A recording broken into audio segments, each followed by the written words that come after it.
Welcome to Tallo. Today we will walk you through how to write a personal bio to display on your Tallo profile. Once you log into your account, you want to make sure that you are on the Profile tab. When you scroll down, you will see the About section and simply click the plus. By including a short bio, you are helping to highlight details about yourself.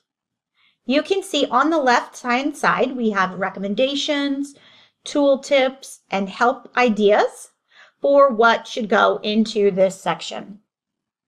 Think of this as a way for your brain to get thinking about what it is that you want to include and how you want to present yourself to companies.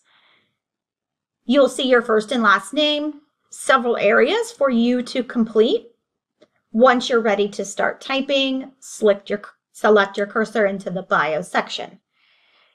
Remember to keep it short and professional. Show your personality and include details that express what you are most passionate about. Fill in the remaining sections for the About area and simply select Save Content. Congratulations! Your profile is looking great. Enjoy your journey on Tallo.